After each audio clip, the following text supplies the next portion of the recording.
মণিপুরের পরিস্থিতি আবার অগ্নিগর্ভ। এবারের অশান্তির এপিসেন্টার জিরিবাম। 11ই নভেম্বর অপহৃত, 6 মেইতেই নারী ও শিশুর দেহ আসাম মণিপুর সীমান্তে নদীর পাড় থেকে উদ্ধার হবার পর ক্ষিপ্ত জনতা ফের পথে নেমেছে। They cannot stop our people, they cannot control this conflict. Then what is the use of this? All this army, all these central forces. কিন্তু ডায়মন্ড হারবার মহিলা বিশ্ববিদ্যালয়ের ইতিহাসের অধ্যাপিকা অনিন্দিতা ঘোষাল বললেন, 2023-এর মে মাসে মেইতেই আর কুকি জো মার জনগোষ্ঠীর মধ্যে রক্তক্ষয়ী সংঘাত শুরু হবার পর কখনোই তা থামেনি। আমাদের যেটা সবচেয়ে সমস্যার জায়গা উত্তর পূর্বাঞ্চলকে বোঝার, বিশেষ করে মণিপুরকে বোঝার মধ্যে আমরা আসলে মানে যারা এখানে থাকি তাদেরকে না ওরা সবসময় ক্যাটেগরাইজ করে যে মেইনল্যান্ডের বাসিন্দা। আমরা না জানি না যে ওখানে কি হচ্ছে।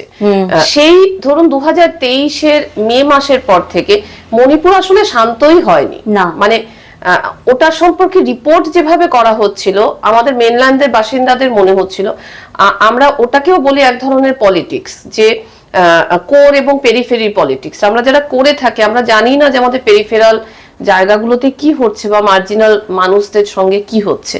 তো আমাদের বাইরে থেকে দেখে মনে হচ্ছিল যে আসলে ওটা খানিকটা একটু ভালো অবস্থা হয়েছে, শান্ত হয়ে গেছে। কিন্তু যে ধরুন 60,000 লোক ডিসপ্লেসড এবং তাদের আত্মীয় স্বজনরা আবার রোজ ডিসপ্লেসড হচ্ছেন বিভিন্ন কারণে, বিভিন্ন অপরাধে।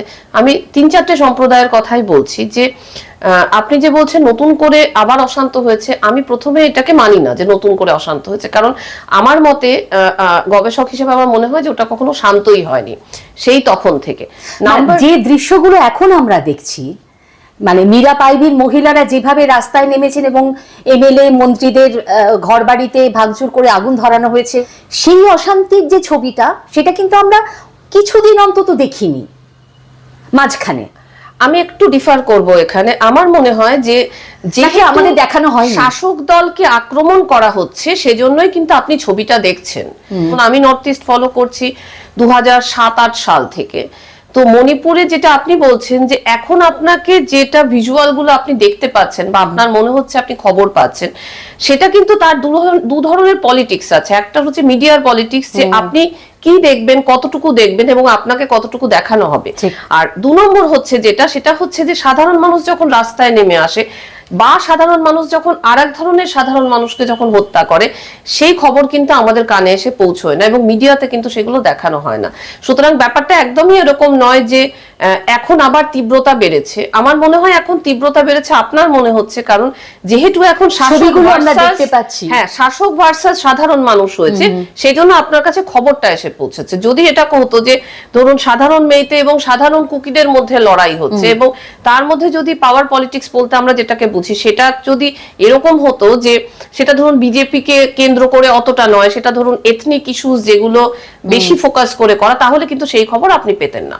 সেটা তো চলছিল, আমি সেটাই বলছি। সুতরাং এখন যেটা নতুন করে কিছু হয়েছে সেটা বোধ হয় না। আমার একটা জিনিস মনে হয় যেটা একটু আলাদা রকম হয়েছে এবারে, সেটা হচ্ছে যে সাধারণ মানুষ বোধহয় নিজেদের মধ্যেকার দ্বন্দ্বটাকে খানিকটা হলেও অগ্রাহ্য করে এখন বোধহয় রাজ্য বা কেন্দ্র এই দুটো সরকারকে টার্গেট করে তাদের দাবি দাওয়াগুলোকে বোধহয় তুলে ধরার চেষ্টা করছে। সুতরাং সেটা একদিকে কিন্তু একটা ইতিবাচক দিক বলে আমার মনে হয়। মানুষ তো শান্তি চাইছে, কিন্তু কোনোভাবেই এই পরিস্থিতিটাকে শান্ত করার উদ্যোগ গত এই 1.5 বছরের বেশি সময় ধরে কি আপনার মনে হয়েছে যে খুব সিরিয়াসলি, সিনসিয়ারলি এই চেষ্টাটা করা হয়েছে, নাকি এই চেষ্টাটা করা হবে না তার একটা রাজনীতি আছে? আমার তো মনে হয় যে আসলে কেন্দ্রীয় স্তরে বা রাজ্য স্তরে এমন একটা রাজনীতি চলছে যেটা থেকে বোধহয় মণিপুর শান্ত হোক, সেটা বোধহয় যারা ক্ষমতায় আছেন তারা মানে যথেষ্ট সচেতন ভাবে বা খুব আন্তরিক ভাবে বোধহয় সেটা চাননি। তার কারণ আপনি যদি অনেক পেছনে ফিরে তাকান, ধরুন হঠাৎ করে ব্রিটিশদের সময় যেটা ছিল ইনার লাইন পারমিট, সেটার অনেক রকমের নিয়ম আছে যে ঠিক কোন কোন মানে কি কি ক্রাইটেরিয়া আছে, কি কি শর্ত হলে কিভাবে সেটাকে ইমপ্লিমেন্ট করা যায়। কিন্তু মণিপুরের ক্ষেত্রে কিন্তু সেগুলো মানা হয়নি। ধরুন প্রথম যে সমস্যাটা শুরু হলো যে হঠাৎ করে ধরুন মেইতেইরা বললো যে আমরা এবার ওবিসি হয়ে যেতে চাই এবং দেখলাম সারপ্রাইজিংলি কোর্টও সেটাকে সম্মতি দিয়ে দিল। তারপরে হঠাৎ করে মেইতেইদের মনে হলো যে আরে বাবা, আমরা যদি এসটি না হই তাহলে তো আমরা পাহাড়ে জমি কিনতে পারবো না, এবং পাহাড়ে জমি এবং সরকারি চাকরি SC/ST, কারণ প্রত্যেকটা উত্তর পূর্বাঞ্চলে কিন্তু এটা একটা সমস্যা, সবগুলো স্টেটে, মানে এটা শুধু মণিপুর নয়, এটা একটা সমস্যা যে কে SC/ST OBC এবং কে কি মানে শর্ত হয়ে সে চাকরি পাবে বা জমি কেনার উপর কতটুকু সুযোগ সুবিধা সে পাবে। ধরুন আপনি আমি যদি বলি যে কাল থেকে আমি OBC হয়ে যেতে চাই বা আমি ST হয়ে যেতে চাই, তো আমাদেরকে কেউ করবে বা আমরা কি এরকম মানে সুযোগ সুবিধা পেতে পারবো? আমরা তো পারবো না। মানে 2023-এর মে মাসে যেটা নিয়ে সূত্রপাত হলো সেটা হলো শিডিউল ট্রাইব নিয়ে। এক্স্যাক্টলি, তার কিন্তু আগের লেয়ার আছে, তার আগের লেয়ারটা কিন্তু OBC লেয়ার, মানে যেখান থেকে প্রথম মেয়েদের মনে হলো তারা এই দাবিটা করতে পারে। তো আমার মনে হয় কিন্তু আসলে মানে সরকারের স্তর থেকে বা শাসন ব্যবস্থার একটা স্তর থেকে কিন্তু প্রথমেই সমস্যাটা তৈরির যে স্ফুলিঙ্গ সেটা কিন্তু তৈরি করা হয়েছে, এবং এখন সত্যি মণিপুরের অবস্থা যেরকম একটা স্তরে গেছে যে আমার কিন্তু সত্যি মনে হয় না যে এর আশু কোনো সমাধান আছে, বা মানে এখন সরকার থেকে যদি চেষ্টাও করা হয়, ধরুন বিভিন্ন সম্প্রদায়গুলো এখন এত সেনসিটিভ হয়ে আছে, এবং এটা তো এখন যত দিন গেছে তত আরো বেড়েছে। মানে ধরুন 7ই নভেম্বর থেকে যে ঘটনার সূত্রপাত হলো আর কি, 7ই নভেম্বর থেকে এ পর্যন্ত 17 জন মারা গেলেন, তার মধ্যে 16 জনই বোধহয় জিরিবাম এলাকাতে। তো এই যে একজন মার, জনজাতির একজন নারীকে পাওয়া গেল, 3 সন্তানের মা, তাকে একেবারে 90% বেশি দগ্ধ অবস্থায়, এবং তারপরে দেখা গেল যে পোস্টমর্টেম করে যে তার উপরে কি ভয়ঙ্কর অত্যাচার হয়েছে, সেই থেকে শুরু হলো, এবং তারপরে সেই 10 জন মার জনগোষ্ঠীর তারা নিরাপত্তা বাহিনীর হাতে সঙ্গে গুলিতে নিহত হলেন। এই যে চলতে থাকলো, তারপর অপহৃত হলেন 6 জন এবং তাদের মৃতদেহ পাওয়া গেল। এটা তো এখন তো বদলার রাজনীতিটা চলছে মূলত, মানে আমার গোষ্ঠীর যদি একজন মারা যায় তাহলে অন্য গোষ্ঠীর 2 জনকে আমি মারবো। এইটা কি মানে কোনোভাবে একটা জায়গায় আনা যেত না, বা দুটো গোষ্ঠীকে, বা যে গোষ্ঠীগুলো এর মধ্যে লিপ্ত? আপনাকে আমি একটা খুব ছোট্ট উদাহরণ দিই, যে ভিডিওটা খুব ভাইরাল হয়েছিল, যেখানে একজনকে এরকম ধরে নিয়ে যাওয়া হচ্ছে বিবস্ত্র করে এবং তাকে রেপ করা হচ্ছে, তাকে খেতে নিয়ে যাচ্ছে। আপনিও নিশ্চয়ই খুব আনফরচুনেট, কথাও বলতে ইচ্ছে করে না ওটা নিয়ে। মানে ওই সময়ে যে ইনসিডেন্টটা হয়েছিল, আমার যেমন প্রচন্ড, আমরা যারা জেন্ডার স্টাডিজ করি, মহিলাদেরকে নিয়ে আমরা ইতিহাস লিখি, আমরা সমানাধিকারের কথা বলি, ক্যান ইউ ইমাজিন যে ধরুন যেই সময়টা এরকম দুটো জাতির মধ্যে সংঘর্ষ হচ্ছে, তাতে আমি শুনেছি যে ধরুন মহিলারা, পুরুষদের কথা আমি বলছি না, ভেবে দেখুন ধরুন 4জন মহিলা মেয়েতে বা স্টুডেন্ট, তারা খুব কম বয়সী, 23-24 বছর, তারা হচ্ছে কুকি মহিলাদেরকে ধরে নিয়ে আসা হয়েছে, তাদেরকে মানে মেয়েতেরা নিজের সম্প্রদায়ের ছেলেদেরকে বলছে রেপ দেম, কিল দেম। ভেবে দেখুন যে জাতিগত যে কনফ্লিক্ট সেটা কোন লেভেলে পৌঁছলে, মানে ঘৃণাটা কোন স্তরে গেলে এই জিনিসটা হতে পারে আর কি। আপনি যেগুলো বলছেন সেটা তো হচ্ছে গিয়ে একেবারে রাজনীতি স্তরে যে পরিসংখ্যান ওইগুলো, কিন্তু আমার মনে হয় যে এখন কিন্তু ওই জাতিগত বিদ্বেষের মধ্যে অনেকগুলো লেয়ার ঢুকে গেছে, এবং এখন ব্যাপারটা এমন হয়ে গেছে যে হয় ব্ল্যাক অথবা হোয়াইট, মাঝে কোনো গ্রে এরিয়া নেই। এবং ওই গ্রে এরিয়াটা কিভাবে তৈরি করা যায়, আমার ধারণা মানে দুটো জাতি তো বটেই বা 4টে জাতি তো বটে, আমার মনে হয় সরকারের কাছেও কিন্তু আসলে তার কোনো সমস্যার সমাধানের কিন্তু পথ নেই। কারণ একদম আমরা যেটাকে বলি না, আগ্নেয়গিরির ওপরে আছে আর কি সবাই। এখন পুরো ব্যাপারটা ওরকম হয়ে গেছে যে আমাদের সম্প্রদায়ের মধ্যে যদি 20 জনকে অ্যাটাক করা হয়, ওদের সম্প্রদায়ের 40 জনকে আমি অ্যাটাক করবো, 40 জনকে অ্যাটাক করলে বাকিরা ভাবছে এদের 80 জনকে অ্যাটাক করবো। ওই রকম একটা গুরুত্বপূর্ণ এলাকা, সেটা যদি এত দিন ধরে অশান্ত থাকে, এবং খুব স্বাভাবিকভাবেই নানান রকমের বাইরের কথা আসছে, মায়ানমার থেকে ঢুকে পড়ছে জঙ্গিরা, এরকম কথা আমরা শুনছি। তার মধ্যে কতটা সত্যতা আছে, যে ধরনের অস্ত্র ব্যবহার করা হচ্ছে, ধরুন একেবারে প্রথম দিকে যে অস্ত্র লুট হলো তার কতটুকু রিকভারি হয়েছে, যে কতটুকু উদ্ধার করা গেছে, সেই অস্ত্রগুলো চলে গেছে বিভিন্ন গোষ্ঠীর হাতে, তারা সেটা ব্যবহার করছে। এর মধ্যে ড্রোনের ব্যবহার আমরা দেখেছি, অর্থাৎ গোটা একটা প্রায় যুদ্ধক্ষেত্র হয়ে উঠেছে তো মণিপুরটা। তো একে শান্ত করার একটা বাধ্যতাও তো রয়েছে সরকারের। তো বীরেন সিং এর সরকার, অনেকে বলছেন রাষ্ট্রপতি শাসন যদি জারি হয় একমাত্র তাহলে যদি কিছু হয়, আপনার কি মনে হয় সেটা সমাধানের পথ? আমার কিন্তু মনে হয় রাষ্ট্রপতি শাসন করেও কিছু হবে না। অস্ত্র সত্যি কতটা লুট হয়েছে এবং কতটা রিকভারি হয়েছে, এক হচ্ছে সেটা সঠিক তথ্য আমরা কেউ জানি না। আমার ধারণা যারা ওখানে ক্ষমতায় আছেন তারাও জানে না, এটা আমার ধারণা। 2 নম্বর হচ্ছে অস্ত্র কিন্তু শুধু ওখান থেকে লুট হওয়া অস্ত্র না, বাইরে থেকে অস্ত্র ঢুকছে।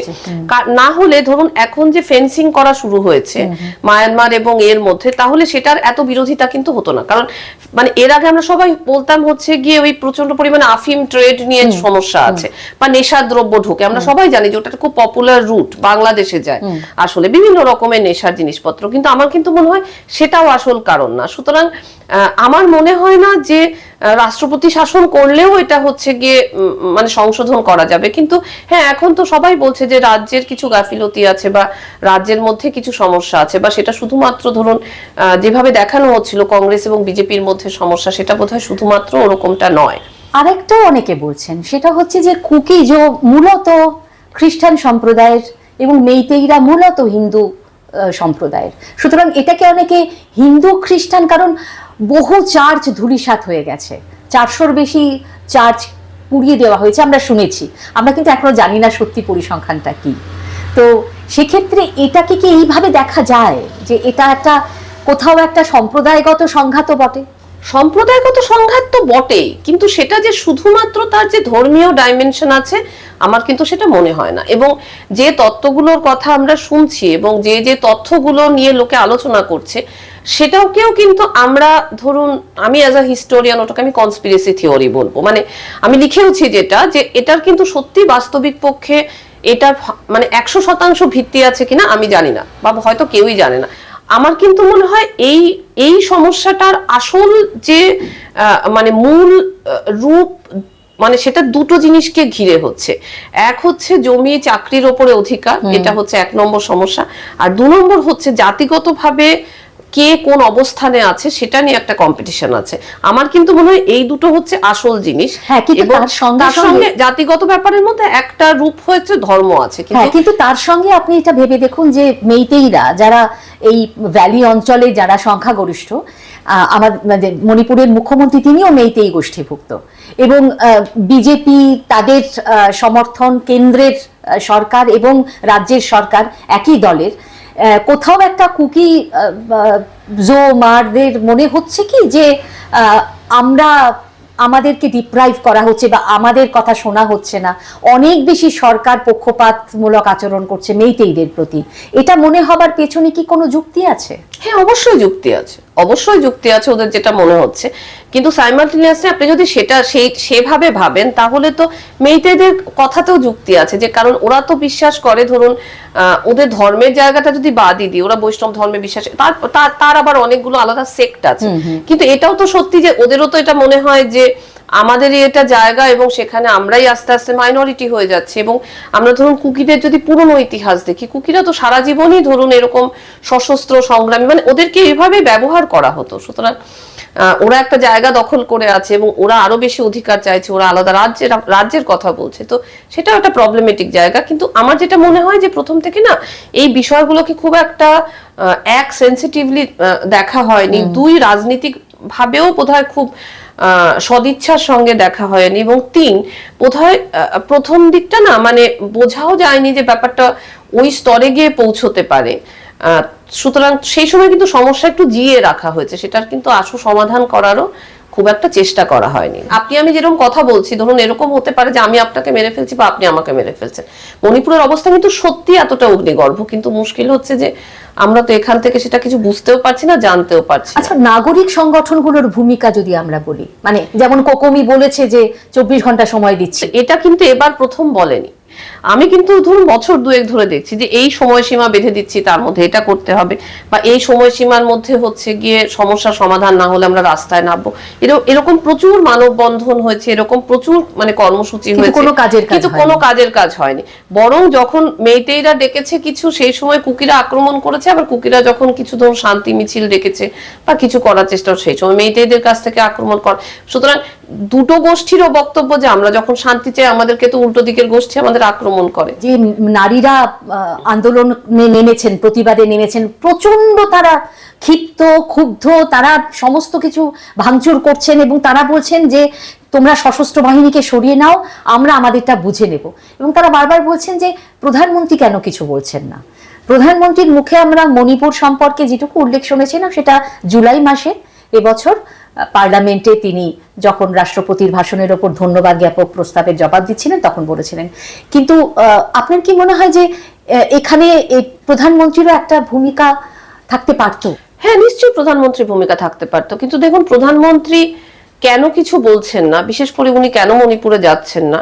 আমি যেমন রাহুল গান্ধী গেছিলেন, ওই ভিডিওগুলো দেখছিলাম যে জড়িয়ে ধরছেন, হাক করছেন। তো আমার মনে হয় সাধারণ মানুষের তো কোথাও একটা মনে হয় হয়তো যে হ্যাঁ আমার দেশ আমার সঙ্গে আছে, বা আমার দেশের নেতা আমার সঙ্গে আছে, বা এরা হয়তো আমার সমস্যা সমাধানের জন্য কিছু চেষ্টা করছে। এখন উনি সেটা কেন করছে না, সেটা বিজেপি কেন্দ্রীয় নেতৃত্ব কি ভাবছে, আরএসএস সংগঠন থেকে কি ভাবা হচ্ছে, বিজেপি কি সাজেশন দিচ্ছে, সেটা তো অনেক ওপরের ব্যাপার, সেটা তো জানি না। হ্যাঁ, কিন্তু আমার তো সাধারণ গবেষক হিসেবে মনে হয় যে অবশ্যই যদি প্রধানমন্ত্রী যেতেন বা যদি নাও যেতেন, একটা যদি কিছু কংক্রিট কিছু পলিসি ঘোষণা করতেন বা ওনারা কি করার চেষ্টা করছেন সেটা যদি বলতেন, হয়তো হ্যাঁ সাধারণ মানুষ আর একটু বুকে বল পেত। পরিস্থিতি যে খুবই গুরুতর সেটা বুঝতে পারছেন কেন্দ্রীয় সরকার, এবং যে কারণে মহারাষ্ট্রের তাদের কর্মসূচি বাতিল করে অমিত শাহকে দিল্লিতে চলে যেতে হয়েছে, কারণ মণিপুরের পরিস্থিতি পর্যালোচনা করার জন্য।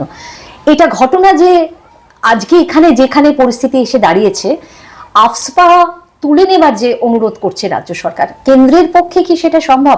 না হলে তো আপনাকে সাধারণ মানুষের দিকে গুলি চালাতে হবে, কারণ এখন যারা রাস্তায় নেমে প্রতিবাদ করছেন তারা তো সবাই সাধারণ জনতা।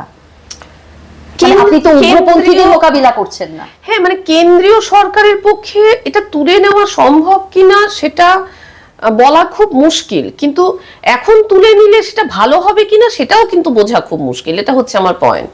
মানে এই অগ্নিগর্ভ পরিস্থিতি থেকে খুব আশু বেরিয়ে আসার সম্ভাবনা আছে মনে হয় আপনার? এখন যে রকম জায়গায় আছে আমার মনে হয় না। আসলে নর্থ ইস্টকে বোঝার জন্য না, নর্থ ইস্টের একটা অদ্ভুত কম্পোজিট কালচার আছে, ওটাকে বুঝতে হবে এক, এবং নর্থ ইস্টের একটা অন্যরকম ট্রাইবাল পলিটিক্স আছে। তো এই দুটো না পরস্পর মানে বিরোধী কাইন্ড অফ। একদিকে কম্পোজিট কালচার আছে, একদিকে আবার এথনিক পলিটিক্স আছে। তো নর্থ ইস্টকে বোঝার জন্য এই দুটো বোঝা খুব দরকার, এক। আর দু নম্বর, তার থেকেও বড় যেটা ইম্পর্টেন্ট, যে নর্থ ইস্টে যতটা বিচ্ছিন্নতাবাদী আন্দোলনকে আমাদের বাইরে থেকে মনে হয় এটা বিচ্ছিন্নতাবাদী আন্দোলন, একে তো এইটুকু ক্ষমতা দিয়ে দিলেই হয়ে যায়, আসলে সেখানে শেষ হয় না। কারণ একটাকে যদি মেনে নেওয়া হয়, ধরুন এই যে কিছুদিন আগে ত্রিপুরায় ত্রিপুরাল্যান্ড নিয়ে এত আন্দোলন হচ্ছিল, এখন দেখুন লাস্ট ভোট হওয়ার পরে সেটা আবার একটু থেমে গেছে। হ্যাঁ, একটু, এখন আর খুব একটা কিছু বলছে না। মানে এরকম কিছু যদি মেনে নেওয়া হয় তাহলে কিন্তু সারা উত্তর পূর্বাঞ্চলের সমস্ত অটোনোমাস ডিস্ট্রিক্ট কাউন্সিলের সমস্ত বিভিন্ন ধরনের ট্রাইবালটা বলবে যে আমার এটা চাই, আমার ওটা চাই। কিন্তু প্রায় 60,000 মানুষ ডিসপ্লেসড, এইভাবে আরো কতদিন তাদেরকে শিবিরে, ত্রাণ শিবিরে থাকতে হবে সেটাও আমরা জানি না। কিন্তু কি অদ্ভুত একটা অনিশ্চয়তার মধ্যে আমাদের থেকে যেতে হবে, এবং সেটা অনির্দিষ্টকাল। হ্যাঁ, আপনি ঠিক বলেছেন। ওনারা নিজেরাও জানেন না, এবং আদৌ ওরা 60,000 কিনা আমরা সেটা জানি না।